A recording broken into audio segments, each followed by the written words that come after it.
Good morning. This is video number 1. My name is Christy, and these are my thoughts while I'm driving. First topic that I wanted to talk about was adversity. And how adversity can shape you, shape your life. And I think that, with mental health awareness, campaigning, and support things around, sort of increasing that awareness around that topic for the last, I would say, 10 years. Removing stigmas and all that sort of stuff. We're very aware of how adversity can create mental health issues. And I'm not denying that at all. Yes, 100% can. But I wanted to look at it further. I wanted to talk about it further because I feel like a lot of people just sort of stop there. They just sort of, okay, bad things happened, mental health issues are the result, and then sort of maybe just think, okay, well, solution, medication, maybe some counselling, therapy. And that's really as far or as deep as people are thinking. Maybe it's because I have children in school that I'm aware of this. I don't know if other people are, but one of the things that they are really teaching young children, young people these days through schools, and they have it as one of the school values, is resilience. And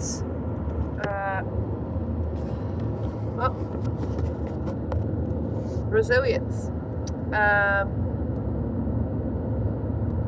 Resilience, I don't feel like is something that my generation, I'm 38 years old, I don't feel like resilience was really something that was talked about or promoted or, even to do with mental health issues or anything like that. I don't feel like it was something that was really a part of the conversation. And resilience really is a really good thing to be teaching young people, but it should be more widespreadly spoken about, because it goes hand in hand really with mental health issues. And if you do psychological counseling and things like that, even that in general can be a very drawn out, long process that brings up a lot of old things that, you weren't even necessarily there about. But really, a good therapist, a good counsellor will be trying to, the end goal should be trying to make you a more resilient person, able to get through adversity, able to be stronger mentally than the effects of adversity on you in your life. And really everybody goes through adversity in various ways.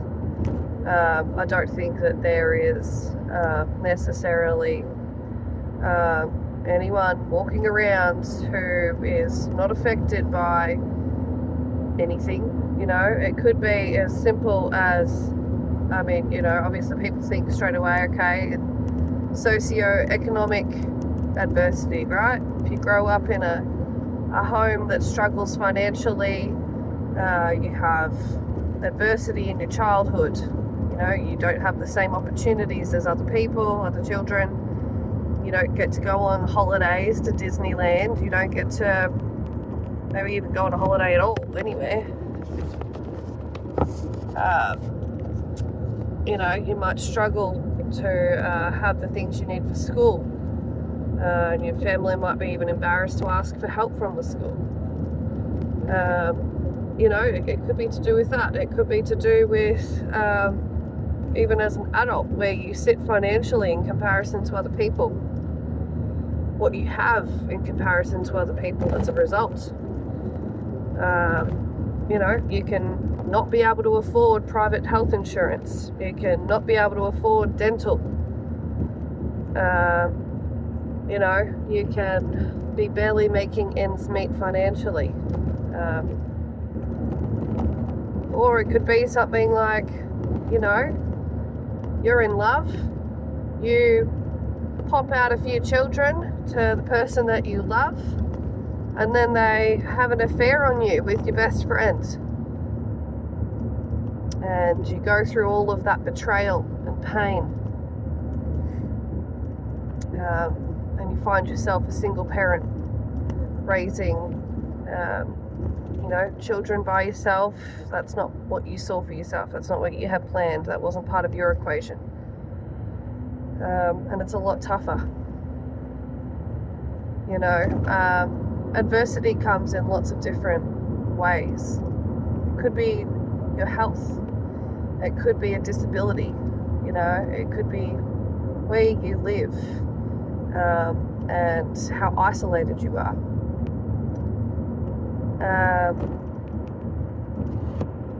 Sorry, I'm going to have to figure out a better way for my phone to get propped up.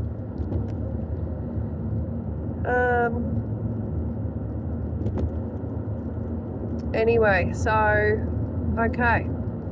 Resilience. Where does resilience come into that? Are we being talked to about resilience in our lives? Is it something you hear being talked about on the radio that you listen to? Is it promoted through the music that you listen to? Do the people you follow talk about resilience? A lot of people follow a lot of people online, don't they? And what do they mostly talk about? Getting what you want, making those dollars, maybe looking 20 years younger than you are. Is that really, they're the important things that we're focused on in life. But to be resilient, it's sort of a spiritual thing, isn't it? And sort of like that, not a saying, but the thing of, like, you could have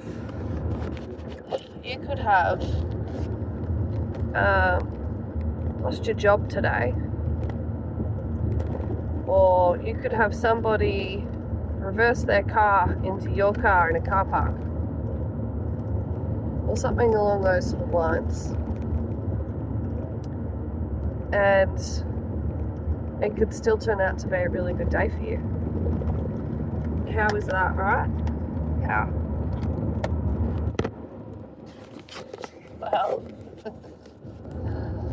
how that is because if you are in the habit of having a positive attitude, positive outlook on life,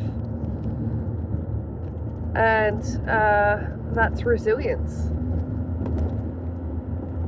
And it's something I think that can take many years of your life to understand. I feel like it has You know, in my life, I used to look at some people and think, why are you so positive? Why are you so chirpy all the time? You know, doesn't anything ever go wrong in your life? But it's a decision people make to be more positive, to just have a more positive outlook. And sort of that, you know, well, what can you do? Dust yourself off, get back up.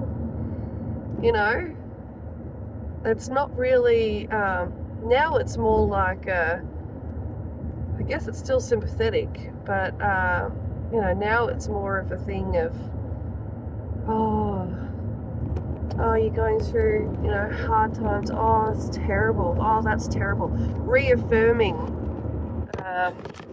you know, reaffirming terribleness, you know, terrible state your life is in. And even though that's empathy, that's sympathy.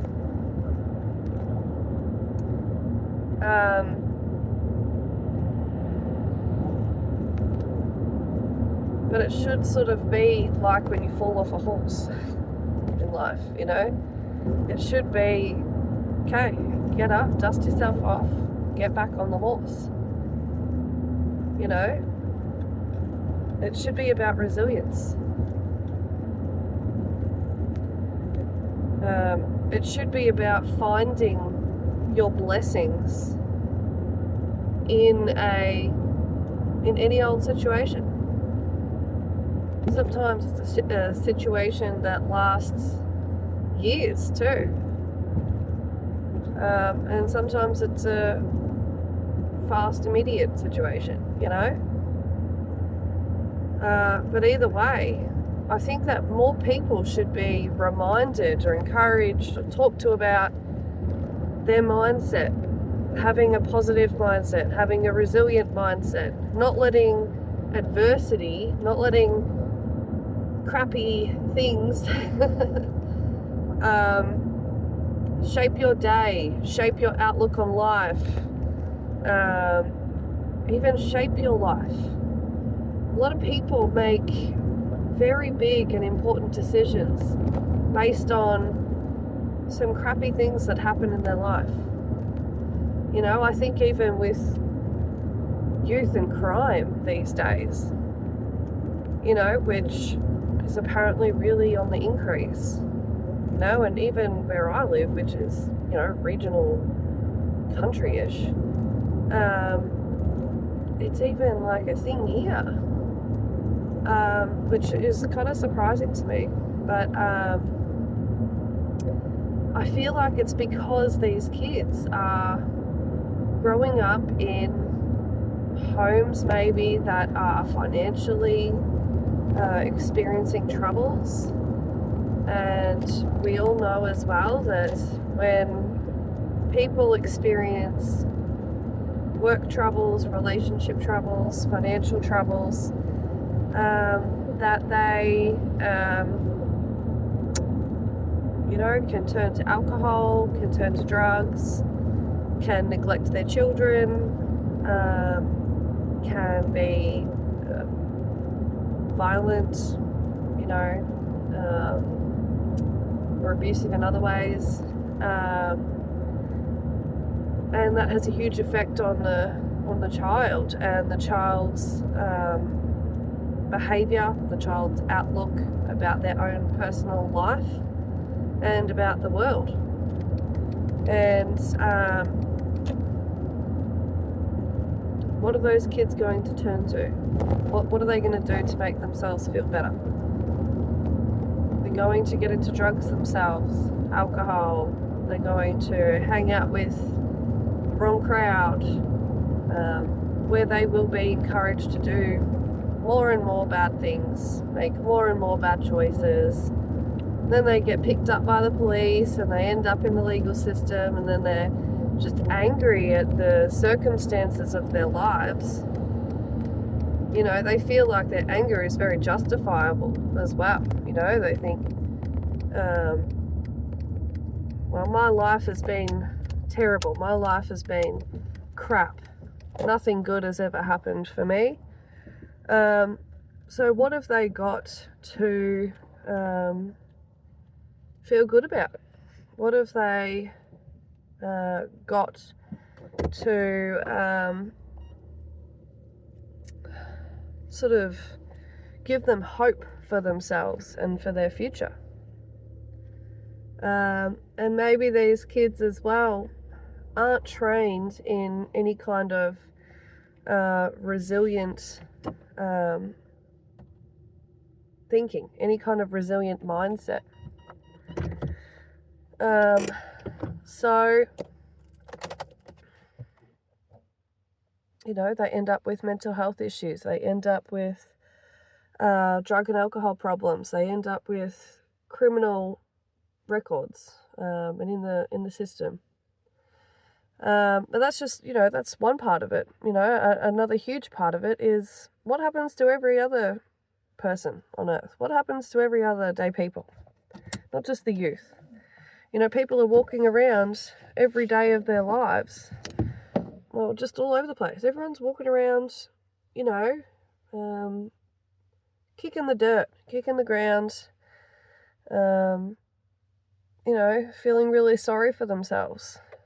And I just think that, you know, part of the resilient mindset that should be promoted everywhere to everyone, not just kids, is but do you ever stop and think about the blessings that you have in your life? And, you know, I'm Christian. I believe very much in God having his hand, his handiwork in everything. And so I do try to look for what are the blessings in my life all the time, and recognize them, be grateful for them, even though nothing's perfect in my life, you know. But I just think that more people should be encouraged to do that. I don't think a lot of people are walking around in their life actually actively being grateful for the things that they do have. You know, I've watched videos before on YouTube with I remember this one homeless lady in America in a video, and she was so positive and grateful for somebody stopping to chat with her and ask about her story. You know, and she even still had her connection with God, talking about, you know, that she feels very blessed. You know, and sometimes even I feel like adversity can hit you in your life because God's trying to teach you something, trying to show you something, you know? Maybe that adversity will stick around until you learn the lesson. I don't know. It could be, you know? Just a thought. But either way, I mean, life is life, isn't it? It's not perfect. It's not just all positive. There are ups and downs. And I think that we should all be practicing gratitude for what you have, and having a stronger mindset, a stronger, you know, just the ability to be like, oh, well, pick myself up, dust myself off, and move forward. Reassess the situation, move forward, make good choices, you know? And I know this conversation could go on, you know, for a lot longer and go deeper into different aspects and things like that. But these videos are going to be, you know, approximately 20 minutes long each, because that's the drive time that I have at this time of the morning. And, you know, maybe we could talk about it a bit more if people want to comment and say that they want to talk about that a bit more. If there's any aspect of that you want to talk about a bit more, you know, make a comment, write something down. and we'll talk about it. All right. Well, thank you for watching my video. Christy's thoughts on her drives. I do spend a lot of time driving every person in my family around. Okay, well, thank you, and I'll see you in the next video. And I will try to figure out a better way for my phone to be propped up. Okay, bye.